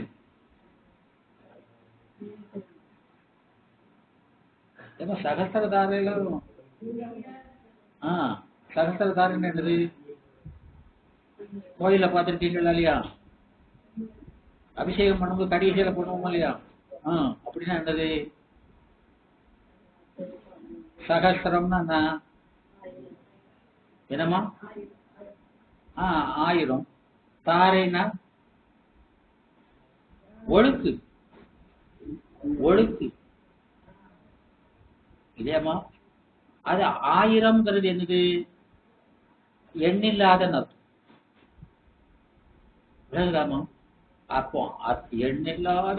அப்போ சகஸ்ர தாரைங்கிறது நம்முடைய அன்பு அப்படி தாரையாக பூரா நம்முடைய அந்த உடம்பு உயிர் எல்லாத்திலும் நிறைஞ்சு பெருமான அபிஷேகிக்கலாம். விளங்குதாமா? அதான் சகஸ்ரதாரை. அதனால இந்த அற்புதமான அந்த தாரை எற்கு துளைதோறும் வருதுன்னு சொல்றார். அந்த தாரைகள் எற்கு துளைதோறும் ஏற்றின. அமுத ஒழுக்கு அது எலும்பின் துளைக்குள்ள கூட வந்திருக்கு. அப்போ எப்படி அந்த பெருமான் நமக்கு அந்த இன்பத்தை தாங்கோணாத பொறுக்க முடியலைங்கிறார். அதான் அங்க ஒல்லகில்லேன் அப்படிங்கிறது என்னது? பொறுத்தல் முடியாத, தாங்க முடியாது. விளங்குதா? ஏன்னா அந்த இன்பத்தை நுகர்வதற்கான ஒவ்வொரு இப்ப சாதாரணமா நாம இந்த உடல், இது என்ன உடல்? பூதனா சரீரம். பூதனா சரீரம் தானே. இதை வச்சுக்கிட்டு அந்த சொற்கலோக இன்பத்தை அனுபவிக்கிறது கூட இந்த உடம்பு தகுதி இல்லை. அப்போ அதுக்கு வேற சரீரம் வேண்டி இருக்கா இல்லையா? வேண்டி இருக்குல்லாமா? அப்போ அங்க என்ன சரீரம் வேண்டி இருக்குது?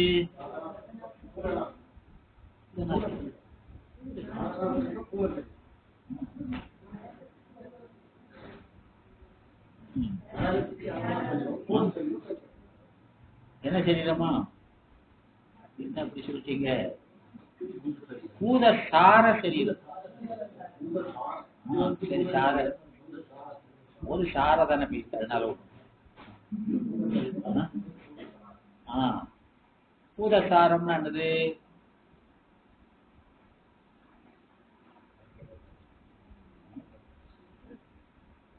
பூதசாரம் என்னது? பூதசாரம் அப்படிங்கிறது சாத்விகம் மிகுந்த சரீரம். சாத்விக குணம் மிகுந்த சரீரம், சுகரூப சரீரம் அர்த்தம். அந்த பூதத்துல, பூதம்ங்கிறது என்னது? உடம்பு. அதுல சாரம் அப்படிங்கிறது சாத்விகம், இன்ப சார்புக்கு ஏற்ற சரீரம். விளங்குதான்? நாம் அந்த உடல் கொண்ட உடல் இன்பம் தானே அது. அந்த உடல் இன்பத்துக்கு ஏது என்னது? நமக்கு உடம்புல ஒரு சுகம் வருது அப்படின்னா அதுக்கு காரணம் என்னது? சாத்விகம் கூட வருது. துன்பம் வருதுன்னா அதுக்கு என்ன காரணம்? ராசதம் கூட வருது. மயக்கமா வருதுன்னா தாமசம் கூட. விளங்குதா? இந்த உடல் மூலமா தானே அனுபவிக்கிறோம். எல்லாமே இப்படி குணரூபமா வர்றதுதான். அதனாலதான் இந்த குணத்தை வச்சுக்கிட்டு நீ அவனெல்லாம் அனுபவிக்க முடியாதுங்கிறது. விளங்குதா? அதனால அப்போ எந்த பெருமானுடைய பேரின்பத்தை நுகர்வதற்கு இந்த என்னுடைய இது தாங்க மாட்டேங்குங்கிறது. உடம்பும் தாங்க மாட்டேங்க, உயிரும் தாங்க மாட்டேங்குது. ஏன் தாங்க மாட்டேங்குது? இப்போ அந்த உயிர் தான், அவன் தான் சிவ ஞானத்தை கொடுத்துட்டானே. அப்போ இந்த உடம்பும் அருள் சரீரம் ஆயிட்டுதே, வேற ஏன் தாங்க மாட்டேங்குது? ஏமா தாங்க மாட்டேங்குது? என்னமா? ஆமா, மாக்கரண வெள்ளம் தான். ஏன்னா அவன் இன்ப காரணனா இருக்கான். அவன் இன்ப காரணனா இருக்கான். அவன் கொடுத்த அந்த இன்பத்தை எல்லாம் நுகர்வதற்கு அவன் சரீரம் தான் நுகர முடியும், நம்மால நுகர முடியாது. ஆனாலும் நாம பெற்றிருக்கிற அந்த சரீரம் அருட்சரீரம் சார்பினால் வந்த சரீரம், அவனை சார்ந்ததனால வந்தது தானே. அப்போ ஒரிஜினலி இது டூப்ளிகேட்டு, இது ரோல்டு கோல்டு தானே. விளங்குதாமா? ஒரிஜினலுக்கு ஏன்னா அப்பவும் அவன் வியாபகம் தான், நம்ம வியாபியம் தான். அப்ப அவனுடைய இன்பத்தை பூரா நாம அனுபவிக்க முடியாது. நாம வியாபியம் அது ஓரளவு தான் அனுபவிக்க முடியும். அதுதான் அந்த அந்த சமுத்திர கலச நியாயமாய்கிறது. அவன் சமுத்திரம், நாம முற்றி பெற்ற அனுபவிக்கிற இன்பம் ஒரு கலசம், இதே தாங்க முடியலங்கிறது. அதனாலதான் ஞான சம்பந்த பெருமான் சொல்கிறார், யார்கிட்ட? அப்பாட்ட, இது இட்டாரை காட்டு அப்படிங்கிறாரா இல்லையா? எது இட்டாரை காட்டு? ஆமா, எச்சில் மயங்கிட, எச்சில் மயங்கிட இதை இட்டாரை காட்டு ஒரு பிடிச்சுக்கிட்டு சொல்றாரு. நல்ல வேலை கேட்டீருங்க. நான் யார்தான் சொல்லணும்னு நினைச்சிட்டு இருக்கேன், நேரா வந்து கேட்கிற அம்புட்டாரு ஆளுங்க. அப்போ சொல்றாரு, அந்த பெருமான் அவர் கடல் போல ஆனந்தம், அவரா எனக்கு வந்து கொடுத்தாரு, நான் அழுகை பார்த்து கொடுத்தாரு. அவர் எனக்கு ஒரு கிண்ணத்துல, அதுவும் அடிசில சேர்த்து தான் கொடுத்தாரு அந்த கிண்ணம். ஏன்னா அந்த கடல்ல ஒரு கிண்ணத்தை கூட என்னால முழுசா சாப்பிடுறதுக்கு எனக்கு தகுதி இல்லை. விளங்குதா? அப்படி கொடுத்தாரு. நீர் கேட்கிறீரு, எப்படி இருந்ததுன்னு கேட்கிறது. அப்போ நான் சொல்றது, நான் பெற்றதை உங்களுக்கு சொன்னா நான் அதுல ஒரு துளி சொல்றேன், இந்த கிண்ணத்துல ஒரு துளி பெய்கிறேன். இது உங்களுக்கு புரியுதான்னு பாருங்க. அந்த ஒரு துளி தான் 3 திருமுறையா வந்திருக்குங்கிறது. என்னமா? அபரஞானம். பரஞானத்தை மட்டும் கொடுக்கலங்க, அது ஒரு கிண்ணத்தை கொடுத்துருந்தா அது வேற. இங்க இது சேர்த்துதான் ஒரு கிண்ணம், அதையே என்னால முடியல. அதை நீர் கேட்கல, உமால அத ஒரு துளி, இது விளங்குறான்னு பாருங்கன்னு ஒரு துளி பெய்தம் சேர்க்கிறார். அப்படிலாம் சொல்றாரு, ஒரு துளி பெய்து. அப்ப அந்த ஒரு துளியே இவ்வளவு ஆனந்தத்தை படிக்கும் போது இப்படி தருத, அவர் கிண்ணம் அது எப்படி இருந்திருக்கும்? அந்த கடல் எப்படித்தான் இருக்கும் நினைச்சு பார்க்க முடியுதாமா? அதனால சொல்றாரு. எனக்கு அந்த நள்ளு நீர், நடுவிலே இருக்கக்கூடிய நீர், நடுவிலே இருக்கக்கூடிய, அப்போ நள்ளிருட்கண் வந்தார் நமர். அப்போ நள்ங்கிறது என்னது? அது ஒரு வினைச்சொல். நம்முடைய அறிவின் நடுவிலேன்னு நாயகமாய் அர்த்தம். ஒரு மீட்டிங்ல நடுவுல யார வைப்பாங்க? நாயகன். ஒரு ஆபரணம்னா அதுல நடுவுல எதை வைப்பாங்க? உயர்ந்த பொருளை. அப்போ அந்த நம்ம நடுவுல, நம்ம ஆனந்த அறிவு நடுவுல யார் இருக்கா? அந்த கல் பதிச்ச மாதிரி பெருமான் இருக்க. விளங்குதாமா? அதனால தழும்ப அப்படின்னானது நிரம்ப நம்பி பொழியுது, அதை கொள்ளாம பொழியுது. அதனால அது சொன்னிலால எடுத்து காட்டுவதற்கு இயலாது. அதனால அந்த பேரின்பம் அமுதம் உடம்பின் மயக்கார் வரையில் வந்து நிறைய செய்திருக்கான். அதனால அது வாக்கிறந்த அமுதம். வாக்கிறந்த அமுதம் நான் இறந்த நான் கடந்த இறந்த நான் இறந்த வெகுளியில் தீவு அப்படின்னு இறந்த வெகுளின்னு செத்த கோபம் செய்திருக்காரு. இறந்தது என்னது? அளவு கடந்த கோபம். கோபம் அப்ப சில சமயத்துல அளவோட தேவைப்படுது. எதுக்கு? எதுக்குமா?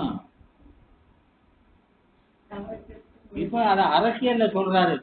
அரசனுக்கு கள்ளனெல்லாம் தண்டிக்கிறேன்னு வைங்க, நீ இப்படிலாம் செய்யலாம் ஐயா அப்படின்னா அவன் திருந்துவானா? அப்ப என்ன செய்யணும்? அச்சுறுத்தணுமா இல்லையா? இப்படி செய்யணும். அது அளவோட இருக்கணும். அது சொல்லல மாத்திரம்தான் இருக்கணும். அறிவுக்குள்ள அந்த கோபம் வந்திருக்காரு. வந்துட்டா அறிவு வேலை செய்யாதுங்க. விளங்குதாமா? அதனால அதான் அந்த இறந்த வெகுடி அளவு கடந்துருச்சுன்னா, சொல்லளவுல இருந்து உயிரளவுக்கும் வந்துருச்சுன்னா அது இவனையே கொல்லுங்கிறார். சேர்ந்தாரை கொல்லி கோபத்துக்கு அப்படிதானே சொல்லியிருக்கிறாரு. அதனால அது உன்னை கொல்லுங்கிறார். உன்னை கொல்லணும், உன் அறிவை கொல்லும்.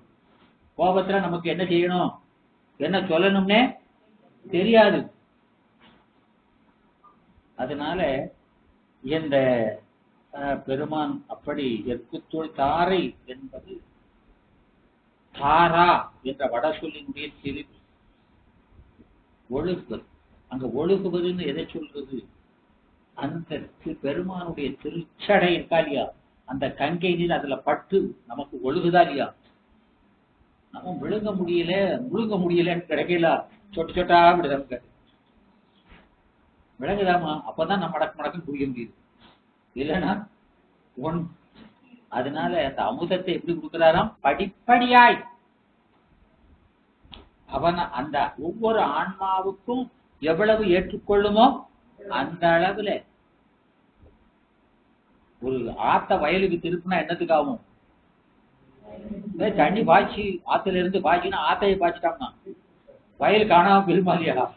அது போல நம்ம அறிவு கொள்ளாது அந்த இன்பத்தை பெறுவதற்கு.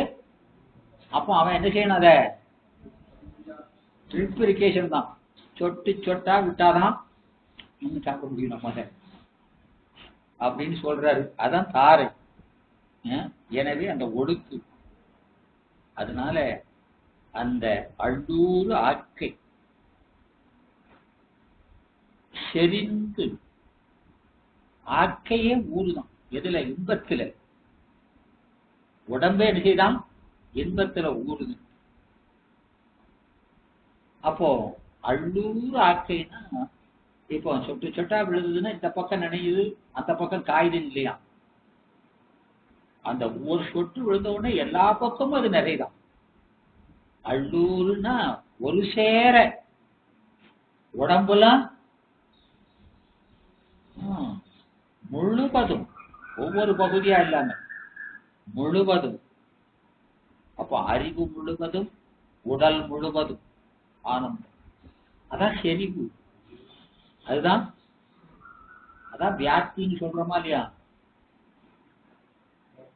வியாப்தி நெத்தியது சரி ஈக்குவலா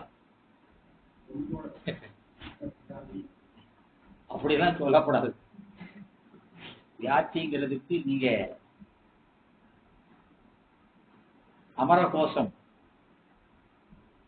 வடமொழி டிக்ஷனரி இருக்காரியா, அகராதி, வடமொழி அகராதி, அதுல வியாபியமும் வியாப்திக்கு ஒரே அர்த்தம் தான் போடுறது, ரெண்டும் ஒண்ணுதான். ஏன் இப்போ நமக்கு சித்தியாலாம் வரலையா? சித்தியால என்னது சொல்றாரு? சித்தியால எல்லாமே மாய கண்மம் எல்லாத்தையும் என்ன சொல்றாரு? வியாப்தின்னு தான் சொல்றாரு. படிக்கலையோ? படிக்கல, படிக்கணும். அதுதான் அந்த வியாபக வியாபியத்துக்கும் ரெண்டும் வியாபியம்தான். அங்க என்ன வேறுபாடு அப்படின்னா அந்த வியாப்திங்கிறது செறிந்து உடனாயிருக்கிறது, உடனாயிருக்கிறது விலகிராமம். அது செறிவுன்னு பேரு. அது நீங்கக்கூடியது.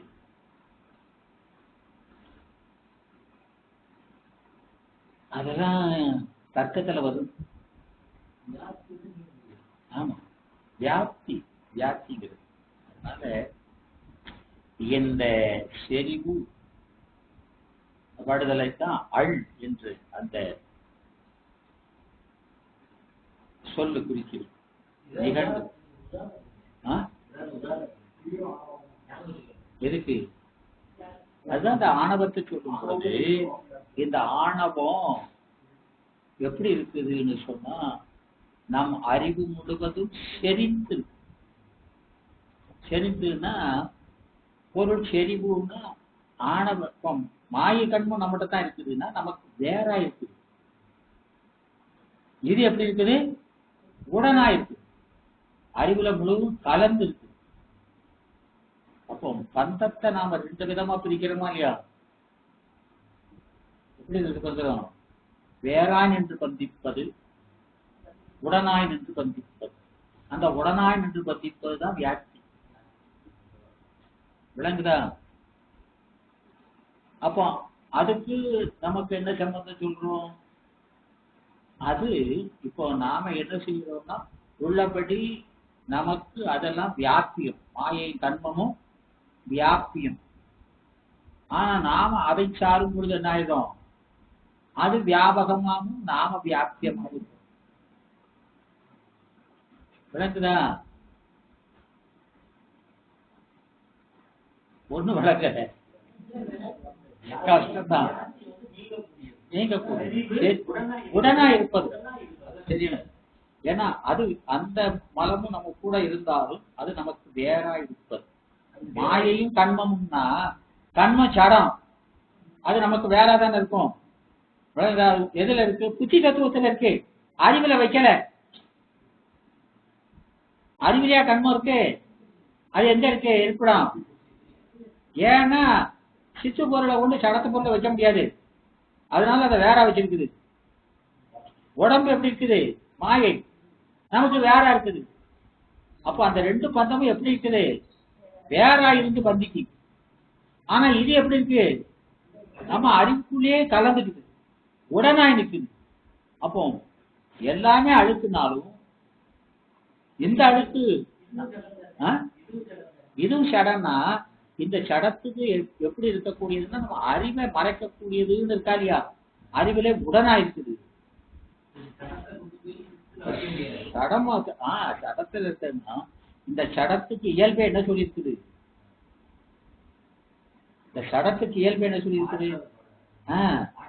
அப்போ அந்த சடத்துக்கு இயல்பே என்ன அப்படின்னா நம்முடைய அறிவுல தான் இருக்குது அப்படின்னு இதனுடைய இயல்பே அப்படி இருக்குது. ஆனா அது இயல்பாக நமக்கு நம்மகிட்ட இருந்தாலும் நம்ம அறிவுல கலந்து இல்லை. நமக்கு அறிவுக்கு வேற கருவியா நிக்குது. இது நமக்கு கருவிங்கிறது கர்த்தாவுக்கு வேற இருப்பது. அறிவதற்கு கருவிதானமா? ஏமா மாயைங்கிறது என்னது? விளக்குன்னு சொல்றோம்ல, விளக்கு வேற இருக்கிறது தானே, அந்த விளக்கினுடைய ஜுவாலையை நிர்ணயிக்கிறது கண்மம், எவ்வளவு எரியணும். அப்போ அதுவும் வேற தானே இருக்குது. ஆனா இது எங்க இருக்குது? அறிவிலேயே உடனா இருக்கு. அதனாலதான் சகசம் உடனா இருக்கிறது. அது வியாத்தியா நம்ம அறிவு முழுவதும் கலந்து இருக்குதுன்னு சொல்றோம். விளங்குதா? அதனால இங்க அந்த செறிவு, அதனால அந்த பெருமான் அந்த வான்தேன் உளையாத அன்பு, உளையாத அன்பு, உளையாத அன்பு நல்லது. உளையாத அன்புன்னா குறையாத அன்பு. ஒருத்தர்கிட்ட செலுத்துறோம்னா எப்படி செலுத்துறோம்? அவர் செஞ்ச அன்பு நமக்கு நினைக்கு வரும், எவ்வளவு நினைக்கு வருதோ அது தகுந்தாப்புல அந்த அன்பை நுகர்வதற்கான கருவி வேலை செய்யும் போது எவ்வளவு உணர்வு இருக்கோ அது தகுந்தாப்புல, நீதியில் இருக்க தகுந்தாப்புல தானே அந்த அராகம் வேலை செய்யுது. விளங்குதாமா? அப்போ அதுக்கு ஒரு காலத்தை சார்ந்து தானே அது இருக்குது. அப்போ அந்த காலம் மாறும்போது அதுவும் மாறி தொலைஞ்சிடும். மாறிடுமா இல்லையா? ஆனா இது காலகாலம் கொடுக்கக்கூடியது அன்பு. இதுக்கு காலமெல்லாம் கிடையாது. அதனால இது எப்படிப்பட்டது? உலையாத அன்பு, குறையாத அன்பு. அந்த அன்பு என்பையும் ஒழுக்க. என்புங்கிறது உலகத்தில் உடம்புல கடினமான பாவம், அதை கூட ஒதுக்கிருக்கு. அதனால அதை தாங்க முடியாம ஓலமிட்டு அப்படின்னு சொல்றாரு. அதனால இப்படி அவ்வளவு உருகுனாத்தான் அந்த இன்பத்தை நுகர முடியும், அந்த இன்பத்தை நுகர முடியும். அதனால என் பரம் அல்லா இன்னருள் தந்தாய். அது என் அருள்னா என்னது?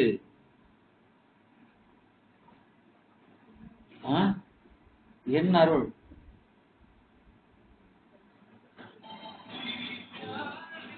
என் அருள்னா என்னது? சொல்லுங்க. அருள்னா தெரியும், என் அருள்னா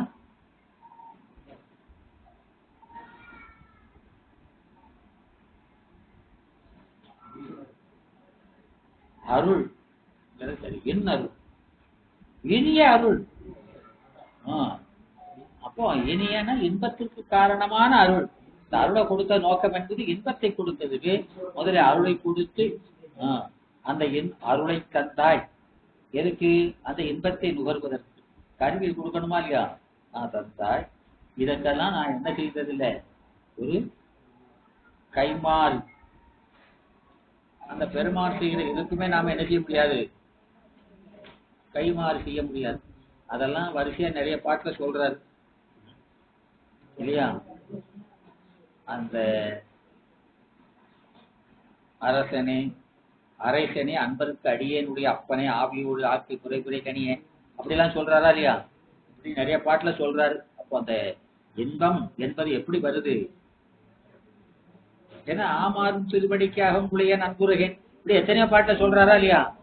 எனவே உகந்தானே அன்புடைய அடிமைக்கு உருகா உள்ளத்து உணர்வு.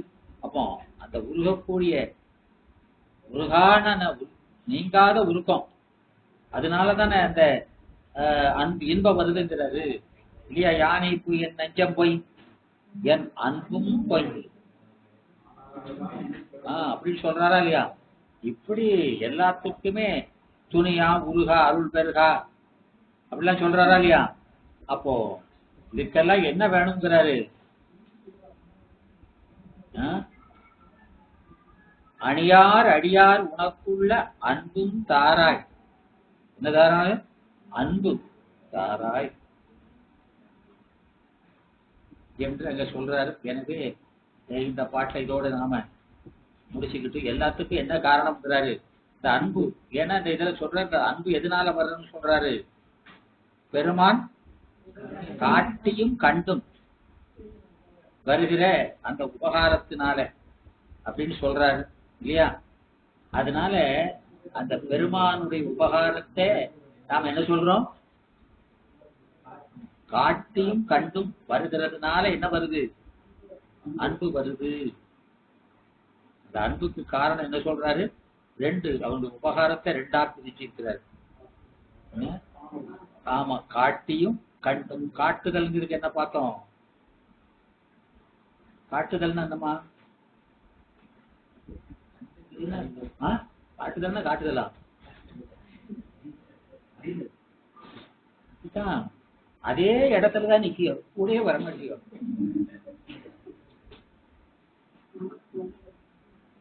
இந்த தூத்துக்குடியில ட்ரெயின் ஏறிட்டு என்ன வெளியே பார்த்து திரும்பி பார்த்தா ஆள் அங்கேயே நிக்குது. காட்டுதல் அப்படித்தானே இப்படித்தானே எல்லாம் சொல்லக்கூடாது. விளங்குதா? அவர் என்ன சொல்லியிருக்காரோ அதுதான் சொல்லும். காட்டுதல் என்பது நம்முடைய அறிவை தகுதிப்படுத்துதல். ஒரு பொருளை அனுபவிக்கணும்னா அதை அனுபவிக்கக்கூடிய கருவியை முதல்ல செட் பண்ணணுமா இல்லையா? அதுதான் காட்டுதல். விளங்குதா? இப்போ நாம அது உலகத்தின் தான். இப்போ உலகத்துல ஒரு பொருளை அறியணும்னா நியதியில என்ன இருக்கோ அதுக்கு தகுந்தாப்புல நம்முடைய அந்த அறிவு, இச்சை, செயலை, கலை, வித்தை, அராகம் மூன்றினாலையும் முதல்ல விளக்குறானா இல்லையா? அது அந்த 3 நாள விளங்குறதான் என்ன சொல்றோம்? அந்த 3 நாள நம்ம விளங்கி நிக்கிறதுக்கு என்ன பேரு? பொதுமையில் போத்திருத்துவம் எய்துதல். படிச்சதை பூரா மறந்துருக்கீங்க. விளங்குதா இல்லையா? இனி வான்மா காலம் நீ கதைவித்த அராகம் என்ற பஞ்ச கஞ்சிகனாய் பொதுமையில் போத்திருத்துவம் எய்தி நின்று இல்லையா? அதுல போக முயற்சியில் முன்பத்துக்கு எதுவாகிய பஞ்ச கிளேசம் என்ற பும்ஸ்தோங்கலம் உடையனாய் புருடன நிற்பம்னு வந்திருக்கா இல்லையா? அப்போ இது பொதுமையில் போத்திருத்துவம். பொதுமையில் போத்திருத்துவம்னா என்னது? பொதுமையில் போத்திருத்துவம்னா என்ன? போகம் நிகழ்வதற்கு பொது வகை தகுதியை பற்றி நிற்பது. விளங்குதா? அப்ப சிறப்பு வகை தகுதி என்னது? அந்த பஞ்ச கிளேசம் என்ற அந்த 5 குற்றமும் சேர்த்தா சிறப்பு வகை தகுதி பெறுதுதான். இதுதான் காட்டுதல். அதுக்கப்புறம் அதை கொண்டு விடயத்தை அறிந்து அனுபவிக்கிறானா இல்லையா? அதுதான் காணுதல். விளங்குதா? முதல்ல நம்ம அறிவதற்கு பொட்டன்சியலா நாம தயாரா இருக்கணுமா இல்லையா? அது பொட்டன்சியல் எனர்ஜி விளங்கு தகுதிப்படுத்துதல். அதுக்கப்புறம் அது கெனட்டிக்கா பிரயோகிக்கிறோம். அது காண செய்தல், காண உபகாரம். விளங்குதா?